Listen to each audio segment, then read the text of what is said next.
ময়মনসিংহে অটোরিকশা চুরি চক্রে 4 সদস্যকে আটক করেছে র্যাব। সোমবার ভোরে গৌরীপুর থেকে আটক করা হয় তাদেরকে।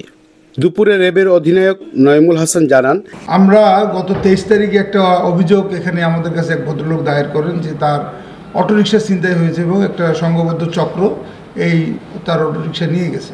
তো পরবর্তীতে যে স্থানে এই অটোরিকশাটা ওই প্রাইভেট কারটা দিয়ে তারা এই প্রতারণাটা করে সেই স্থান থেকে আমরা একটা সিসিটিভি ফুটেজ সংগ্রহ করি এবং স্পষ্টভাবে আমরা গাড়ির নাম্বারটা সংগ্রহ করতে সক্ষম হই এবং গাড়ির মালিকানা যাচাই করে দেখতে পাই যে এই গাড়িটা কে ইউজ করতেছে। ওই সময় ওই গাড়িতে যারা এই প্রতারণা এবং চুরির সাথে জড়িত ছিল ওই গাড়ির ড্রাইভার এবং অন্যান্য সদস্যদেরকে এবং গাড়িসহ গতকালকে আমরা অ্যারেস্ট করি। ঘটনাটা ছিল এরকম যে এক ভদ্রমহিলা একজন এক জায়গায় যাবে অটোরিকশায়, তো ওই অটোরিকশাটা হায়ার করে কারো মাধ্যমে।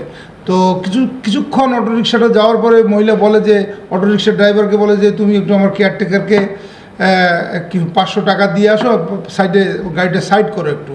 তো গাড়িটা সাইড করার পরে ওই অটোরিকশার ড্রাইভার কেয়ারটেকারের কাছে যখন যায় তখন ওই সংঘবদ্ধ চক্রের অন্য ব্যক্তিরা অটোরিকশাটা চুরি করে নিয়ে যায় আর ওই মহিলা পিছনে যে গাড়ি ছিল প্রাইভেট কার সেখানে উঠে উদা হয়ে যায় স্থান থেকে। তো তাৎক্ষণিকভাবে ওই ভদ্রলোক আমাদের কাছে এসে অভিযোগ করে এবং আমরা ওই অভিযোগটি আমলে নিয়ে ছায়া তদন্ত শুরু করি এবং গতকাল রাতে এই প্রাইভেট কারের যারা ছিল তাদেরকে প্রাইভেট কার সহ এবং যার কাছে অটোরিকশাটা বিক্রি করেছে এই প্রাইভেট কারের ব্যক্তিরা তাকে সহ আমরা 4 জনকে গ্রেপ্তার করতে সক্ষম হই।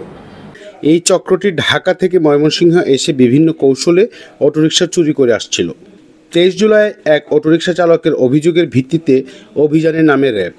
পরে তাদেরকে আটকের পর জানা যায় তারা যাত্রীবেশী অটোরিকশায় উঠে পরে কৌশলে অটো চালককে অন্যত্র পাঠিয়ে অটোরিকশা নিয়ে পালিয়ে যেত। এই চক্রটি ময়মনসিংহের বিভিন্ন জায়গায় লোকের মাধ্যমে অটোরিকশা বিক্রি করে ঢাকায় চলে যেত। চক্রটির বাকি সদস্যদের ধরতে অভিযান চলছে বলে জানায় র্যাব। আবুল মনসুর, আমগর টিভি, ময়মনসিংহ।